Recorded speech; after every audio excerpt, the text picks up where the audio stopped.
Hello, everybody. This is Vince and Sherry from Pastor Life. So glad that you've tuned in to our channel today. We are in the second part of a two-part series on burnout. The last video we shot was dealing with burnout. Everybody can have it in any profession as you go through life. Now, Sherry has a definition of burnout, and then we're going to look at how we deal with it. Go ahead, Okay, honey. I'm reading this, just from a definition that's written online here. Burnout is a state of emotional, physical, and mental exhaustion caused by prolonged and excessive stress.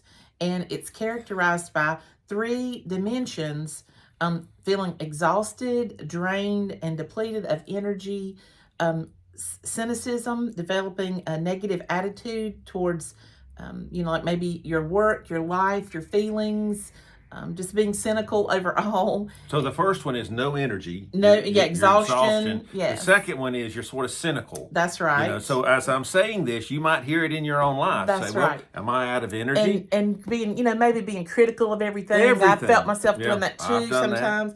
And then reduced efficacy. And this is feeling incompetent or ineffective, unable to cope with the demands, like job demands that are on you. It lists specifically here job demands, a lot of work-related stress, one right after the other that doesn't let up, and that can create burnout. Okay. So those kind of are just three examples what you experience when you're dealing with burnout. I know back in 1991, I was in the Army and I was in New Jersey in chaplain school, and they were talking about post-traumatic stress syndrome, which I think is very similar to stress or to burnout. I think they're like first cousins. I remember that in 1991, they were talking about how post-traumatic stress syndrome has always been in the military. They might have called it, nerves or whatever that you might have called it as throughout time. They had a movie, of all things. Hollywood had made a movie called 12 O'Clock High. And it was about a World War II American bomber pilot or a squad that was over in England, and they were doing daytime bombing over there. And it just showed the lives of these pilots and everybody that was around this base and how they all experienced post-traumatic stress syndrome and how it just stopped them. And I remember they would just show us bites of this movie. They'd show us situations and conversations that took place. And I thought, man, I would love to see this whole movie because they just show you bits and pieces. And they said, we're using this from Hollywood because it was so accurate of what people experience when they go through burnout. And I think that is an overlap. A lot of times Yes. burnout can lead to post-traumatic stress disorder. And, if you have burnout long enough and you don't try to take care of it, it can create like a total collapse in your life, and you Yes. can feel it coming. So, you want to do something to try to prevent that. If you can't prevent burnout and you already have burnout, Sure. then what can you do to try to overcome it so that you don't reach that breaking point? Right. Another great question Sherry kind of brought up. Is it an automatic thing that you face burnout? Is there a way you can avoid it? And to that, I say, I don't know. I don't know if there's a way that you can avoid it. I do know that in your life, you need balance and you need boundaries in your life as you go through, regardless of your profession, of things that you will do or will not do, and to make sure that you have the adequate rest. Will those things help kind of delay burnout? Well, yes, I think it will. We talked the last time that we met about Elijah. Elijah appears, I think, in the 17th chapter of 1 Kings. He just kind of shows up out of nowhere. And Elijah the Tishbite tells Ahab the king and Jezebel the queen that it's not going to rain till he says so. And he disappears. He's gone for like 3 years. And when he first does that, he first tells Ahab that, Ahab's not really concerned because he really doesn't know Elijah. And, people are saying stuff to him all the time as king. But when it did not rain for the first couple of months, and then after the first year or so, Ahab started sending emissaries out trying to find Elijah. Remember, Elijah was directed by God to go to a particular brook, a brook of Kidron, which kind of emptied into the Jordan, I believe, and he was hidden. And it was there God sent ravens to bring him meat and bread, and he would drink from that brook. But that brook eventually dried up, and God said, you're going to have to go to Sidon, which was another territory. You're going to have to go there, and I'm going to show you where you're going to live. So he's going to this widow woman's house, this young woman, because she has a small child, child and she doesn't have a husband. And he goes there, and for the next, whatever that time is, he stays there, and he tells her that as long as they're faithful to the Lord, that they will get enough flour and oil to eat every day until this drought is over. Now, Elijah is directed by God to go back to the land of Israel, and there he meets Ahab, and they have a contest. We know what on that contest on Mount Carmel, where the prophets of Baal and Ashereth was there, and they built some altars, and they were supposed to call out to their gods, and they would send fire, and it would consume those offerings. Elijah at the same time was by himself, and he's working and he's building up that altar that had been broken down that belonged to the Lord. He puts his altar, his offering on there, and when his time is up, he tells the people, how long are you going to what? Falter between two opinions? Say something. And the crowd said nothing. Now, I want to say this: sometimes when you feel like you're trying to represent the Lord, you think a certain result is going to happen. God might show up and do exactly what you think, but that doesn't mean that the people are going to respond like you think they should. They have that contest. God sends fire from heaven. The offering for Elijah is consumed, and there they do away with the prophets of Baal, like 400 prophets. They're gone. And when Jezebel hears about this, she says, send a word to to Elijah. I'm going to do the same thing to you by this time tomorrow. Elijah hears it. Maybe that's where the burnout happens. He takes off and he's running. And while he's running, he stops and he sleeps. And some miraculous things happen. Since we started with Elijah, honey, I thought it would be good to go ahead and finish this part of this study on how to deal with burnout. Are there certain things that you can do that could eliminate or help you get through the process of burnout? And I think there will always be, for me, I don't know that that in just 2 videos we can cover all the things to know about burnout, or all the ways you could handle or cope with burnout.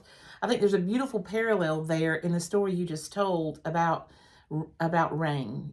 Either being in a drought, and then we look at the flip side of that and seeing a flood, like we had sort of recently with the last September with the Hurricane Helene that came through our area, and it's just washed mountains away, which was amazing to see. It's so sad and devastating, really. And I think that having the balance in nature, between enough rain and not too much rain is important to life. And the same thing is true for us in our personal lives to keep from having burnout. Okay. We need goals and ambitions and things to do in life and a purpose that God gives us, but we don't want to take on so much that we're stressed out all the time. We feel overly responsible, and then we start suffering from burnout, and from that we can actually have an entire collapse. Okay. We need that moderate pressure, I guess is what I'm saying. You don't want to be totally useless, but you also don't want to have too much pressure on you.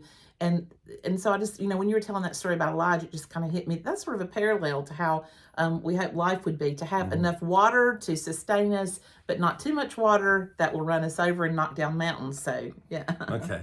Well, today we want to look at some things you can do if you're experiencing burnout. Yes. How can I deal with burnout in my life? So Sherry and I have talked, we've written down some things, and we want to share 4 or 5 things that we have experienced in our own lives that have helped us, and we hope that it helps you. The first thing that you need when you feel that you are surrounded by burnout and you feel overwhelmed emotionally, physically, spiritually, I think is to back up and get that rest. And I think that's a paramount thing to burnout. And I guess in my life, when I experienced it, I just kept going, and which is not healthy at all. It's just by the grace of God that some of us, are able to survive, because it is difficult. You need to rest. Elijah leaves where he's at. He leaves Mount Carmel, and he runs, and he's going to Mount Horeb. It takes him like 40 days to get there. On the way, he discovers some things about himself. Once he gets to Mount Horeb and he's able to speak with the Lord, he learns some new things that in his life. But the first thing that you need, dear friends, is rest. And I think rest right as soon as you feel like that you're getting stressed out. I know, like you said, sometimes you think, well, I'll just work through this. God replenish my strength. If I just keep pushing ahead, I'm going to get past this. Well, let me do this next thing. Then I'll take some rest. Well, there's one more thing that's come up. Let me take care of that, and then I'll get some rest. And before you know it, you've gone months and you haven't really rested your mind, body, and soul, and that is not good. No. So you need that rest in your life. So if you're experiencing burnout or symptoms of burnout, you need to back up. You need to kind of sit where you're at, and you need to rest your mind. You need to rest your body, and you need to be able to do what that next step is. And I think that next step, as Elijah was leaving, remember, he's in a run. He's afraid for his life, and he's running to Mount Horeb. That's where that's the mountain of God. So he's running to Mount Horeb, and on the way he stops. He's so exhausted he just collapses, and God does something. He sends an angel to bring him food and something to drink, and then gives him more something to drink because he said the trip's too big for you. This is not the first time Elijah has been fed miraculously. So the second thing for me is once you rest, you remember, I think you, in that rest period, what has God done for me in my life? You have to remember those things. And I believe God, he could have sent food in any number of ways. He could just had him go to cities and stop and get something to eat. He did something miraculous. And Elijah remembered that God had answered my prayers in the past. And I think this is important with dealing with burnout, because you're at a place where you might be cynical and you see everything is negative and you have no energy and you're not getting anything accomplished in your life. You have to remember that God is dealing with you and you're not finished. If you were finished, he'd call you home. I think both of the things we've talked about so far are physical, and that is, it also relates to, just our spiritual life too, but physically, the rest for your body, your mind, and then also food, nourishment, taking care of the way that I know when you're on the run, when you're stressed out, you're not eating what you should, you're not really taking care of your body, you're probably not getting exercise, you're overwhelmed, you feel exhausted, you don't think you can put one foot in front of the other. So how can I even exercise if I'm this tired? But being able to have that nourishment for your body is so important, both for your mind, emotion, and body, to have that physical sense of rest. And I know that when we pray to God, he'll provide the things that we need in our lives. And so this is what he did for Elijah. So we did that rest part. He remembered. Elijah was able to think, wait a minute, God's been in my life in the past. Yes. And that helps me sometimes when I'm at that stage, that stall, whatever you want to call it. And you have to look back and say, wait a minute, God's answered my prayers when I was this age. He answered my prayer in this circumstance. He showed up this way. God hasn't always removed the obstacles in our lives. Sometimes you have to work through them. Sometimes you say, Lord, I don't want to deal with this. Remove this obstacle. God says, no, you're going to have to go through it because you're going to learn to trust in me. So Elijah's remembering this. Remember, he's on his way. He also kind of recognizes, I think, that God speaks in a whole kind of different way. I mean, he can speak in a number of ways. Yes. It's not just one way that he speaks. He gets up to Mount Horeb there, and that it goes into a cave, and there something happens. There's a big wind that comes, but the Bible says the Lord's not in the wind. And then there's an earthquake, but God's not in the earthquake. There is a fire, I think, but God's not in the fire. And then God speaks in a still small voice. Remember, up to this point, everything's been kind of big in Elijah. Remember, it's not going to rain till I say so. He departs, and everybody is looking for him, and they can't find him. And he has to realize that God works in all kinds of ways. Going back to Elijah, I said he went to Sidon. What was that? It was a small town. What was it about it that made it special? Well, I'll tell you what it was. There was a lady named Jezebel who was the wife of Ahab. Sidon was her hometown. Remember, when Elijah comes back in 1 Kings, I think 18 or 19, when he comes back, he runs into a servant of the Lord, and the servant of the Lord tells him, they have sent people all around the world to look for you. They've looked for you under every stone. Probably the only town that they didn't send people to was Sidon, because that was the hometown of Jezebel, the queen, that evil queen. People thought there's no way Elijah would be in the hometown of the wicked queen of Israel, Jezebel. But that's where God sent him, and that's where God protected him. And he had to realize that God speaks at different times in different ways. It's not always that big whaboom, And I think also when God is directing you, you can actually be in the very center of danger, but nothing will bother you. I mean, Right. he was in like a really dangerous place there, Oh, but yeah. God sent him there and he protected him the whole time. So when God has you in his hand, even if you often feel like you're in the middle of Sudan in your life, Yeah. in a tough place, he has you protected. And that is a great thing to remember, because I know that when you're suffering from burnout, you do feel so susceptible. And I think that in practicing these things that we're talking about, we know that God is still in control, Amen. even during the middle of the burnout. And I think you have to hold on to that, because when Yeah. you're burnt out, like you say, if you're cynical, you see the negative That's of the right. bad in everything. And friends, sometimes you got to let that bad go and say, God, I'm trusting in you. Now, something else that Elijah had to do, and I think it's going to help you when you deal with your burnout, is you still have relationships. Elijah knew that God wasn't finished with him, and he gets up in that mountain and God starts talking to him, and he starts telling him, this is what you're going to do. When you leave, you're going to go to this place, and you're going to anoint this person is king over this land, and this person is king over that land, and you're going to anoint somebody that, listen, is going to replace you.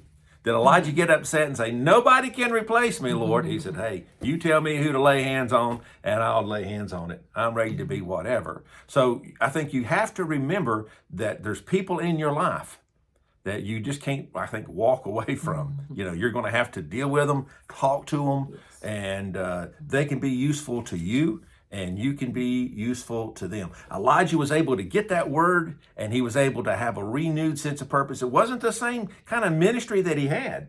He was going to be doing the anointing of people. He's going to be putting somebody else in charge of his ministry. That was what God had called him to do. And you know what? Elijah was okay with that. Sometimes when you go through burnout, it may be for a particular reason as you experience it. It might be to put you in a different kind of work or a different kind of ministry. Doesn't diminish who you are or what you've done. It just kind of shows you what God has in store for you in the future.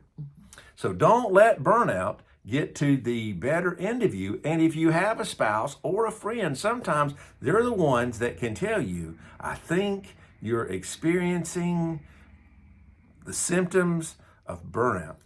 And I think there's some very practical things in addition to these things that you could try, and we've talked about them. I know when we were discussing grief, a lot of these things are you're able to use them and incorporate them into your life to sort of center yourself, whether it's like we talked about, maybe journaling, of course, reading your Bible, and being able to get outside and get fresh air. As we were mentioning, move your body in slow, gentle movements. Allowing yourself someone that you can talk to or confide in about what you're feeling and going through. Maybe changing your setting for a little while, getting out of town, going to the library, doing something different in your life you haven't done, maybe or haven't done in a while, to try to put you in a new frame of mind. I mean, there's lots of small things that you can do to help yourself when you are going through some type of anxiety, burnout, grief, and all of these things that really oppress us. They're very similar as far as what we can do to sort of handle them on a day-to-day basis. Now, is there anything we did that kind of stave off burnout? Because we're sitting here talking to you, so apparently we've been able to kind of work through it. Is there something in your mind that stood out to how, by God's grace, we were able to be in this place? Well, I think one of our weaknesses was that we did not take our vacations. We would sometimes get like 5 weeks of vacation a year, and we'd also get like a couple weeks off to go to conferences. We kind of, at the end there, kind of quit going to conferences, kind of quit. We didn't take, really throughout, we didn't take our vacation weeks because we just always felt like, we felt the pressure to kind of be present. But I do think one thing, even though we didn't do those things, we did take day trips and put ourselves in places that we really enjoy, like going to the mountains, visiting restaurants that we liked for the day. We also would spend a lot of time not necessarily even going anywhere, just resting at home and being quiet at home. We both really enjoy that, and I think that was restorative in many ways.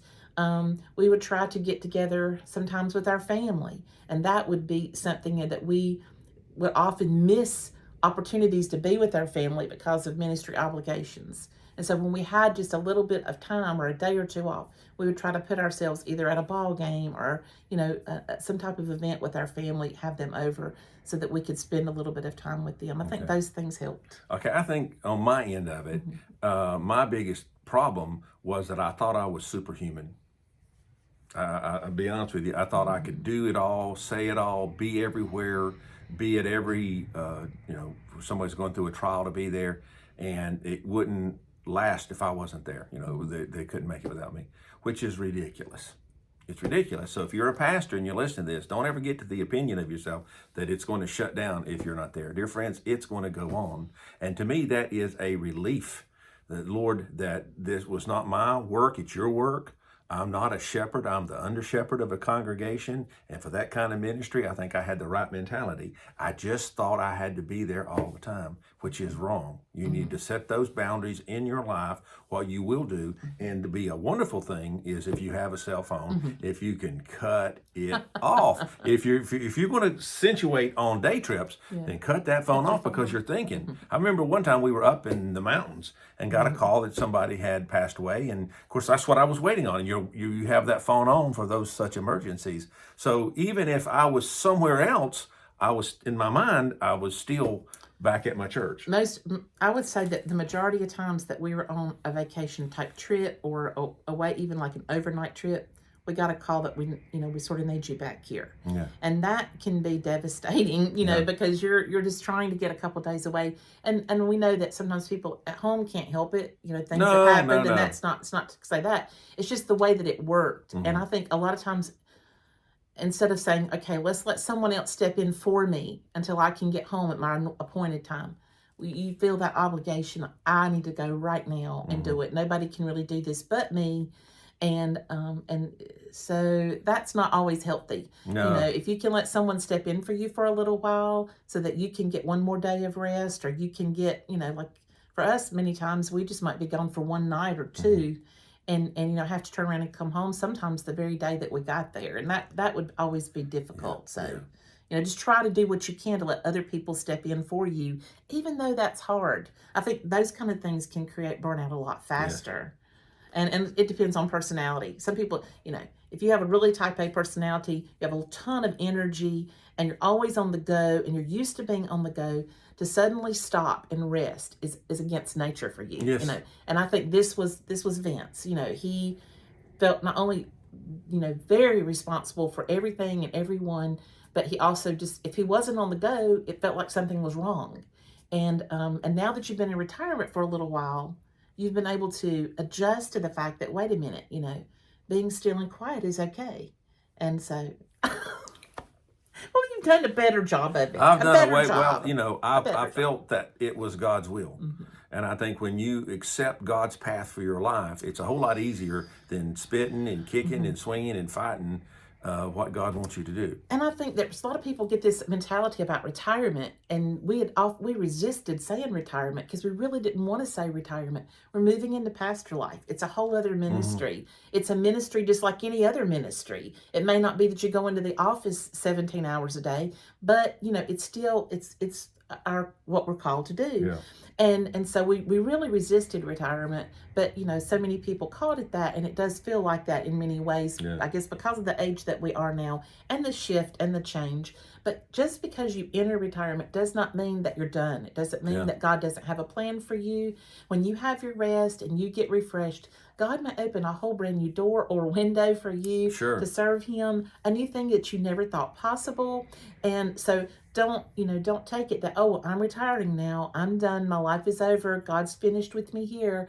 That is not, and it may not even be what you think. It may not be that you're going to, I think a lot of times when pastors maybe retire, they feel like, well, I'm going to do an interim, or I'm going to go and preach every Sunday. Nothing wrong with that. Nothing wrong with that if God calls you to do that. But it could be that God has something else entirely for you to do. You just kind of have to be open to that, that opportunity, whatever it is, and think outside the box a little bit, because I do think that there's lots of things that ministers who've spent their lives helping other people and leading God's people in various, different churches. They have a skill set that's really needed right now. You have served the Lord in some really difficult interpersonal situations within your church, families that have been in crisis, lots of, whether it's been fundraising or starting new programs, you have skills that can be used in many facets. And so ask God to open up a new door for you that might be a refreshing thing in your life and really help with any burnout you've gone through. I think you have to be aware of whatever is in your life, learn from it. I go back to where, Elijah was on Mount Horeb, and the fire came and the wind came and these big things came, but God's voice wasn't in it. But when he spoke in a still small voice, it shows you God speaks in different ways. So, and he can put you where he wants you. And Elijah was just found faithful. I was listening to a sermon. We went to a church, and the pastor had mentioned, what do you want from God? If you had to ask him for something and he asked you, what do you want? And I thought about that as I'm sitting there in the congregation. What would I want from God? And I don't know what your answer was. For me, we talked about it a little bit. Yeah, it was nothing. I mean, I think I want more than anything to be found faithful, because any kind of possession or thing like that, if you're not using it for the glory of the Lord, it's not really going to be effective in your life, and it may be a curse for somebody else if you pass it on to them. So I think willing to listen to the Spirit of the Lord, look at what's going on around you and saying, Lord, I want to be useful. I'm not going to breathe myself to death. That's not my ministry. It's just to be here till I cease to exist. That's right. God, I know you've got something for me to do. May not be what I thought, but And I think for me, when you said, what is it that you would ask from God? Because this minister talked about walls falling down and your vision being cleared to see, I guess, new things that God has for you. And we have been living that season right now. So I think the things that a year ago, maybe if we heard that message, what we would be praying for, asking for would be this, what we're experiencing right now.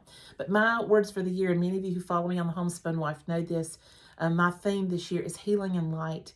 Healing and being able to experience God's light and his presence in my life. And light is an indicator of joy and refreshment, I guess, and fresh air and all of those things. Yeah. And that's kind of what I think I would ask God to continue to allow me to have this season that I'm enjoying so much and so grateful for it after a period of time when I think burnout was just overwhelming. And so if you are going through a period of burnout in your life, I think our goal today is to encourage you to pray and say, Lord, I'm experiencing burnout. Can you give me direction? Can you show me how to deal with it? And can you help arrest this before it moves into something even more serious? I think if you don't deal with it, it can get worse. So that's our hope. If you're experiencing it, or somebody that's experiencing it, if you can get help, and of course, there might be times when you need to talk to a professional. That's right. And there's nothing in the world wrong with sitting and talking to a professional on what you're feeling and what you're experiencing. Right. But we do know this: God doesn't leave us, and God doesn't forsake us. Right. So that's the word we wanted to share with you today. Listen, if you've not subscribed to Pastor Life, I ask that you do, that you would follow us. And the same thing with our Facebook. We kind of started that Facebook ministry where I'm putting a devotion on every morning on that Facebook page. And eventually I'll probably will spread out to some pictures and maybe some statements, but I kind of wanted to do something where people could get up in the morning, go to Facebook, look at a word from the Lord that day for them. So if you've not had a chance, I ask that you go to that Facebook. Of course, my wife, the Homespun Wife, and the ministry that she has is just overwhelming to me. So you pray for her, because she's got a lot on her plate. She has to proof all my stuff, and then she has to set in these videos with me. She tells me I don't want to do the videos. And I said, well, honey, I don't want to do them without you. I feel like these people are really tired of seeing me now. Honey, I've been married to you 40 years, and I'm still not tired of you. Well, you're awfully sweet. Thank you for tolerating me on 2 channels. Okay. Well, this is Vince and Sherry. If you get a chance, if you can hit like on that video, it would help us out. And if you have a positive comment about what we've shared with you, maybe from your own experience, how you have dealt with burnout. And, we are always available you can reach out to us. You can either, I forgot our email for Pastor Life. I might can find it and put it underneath this video. Okay. If you ever want to reach out to us and send us an email or a message of some kind, we would love to pray for you. Or you can, if you're open to just leaving it down below that you would like prayer for a certain thing.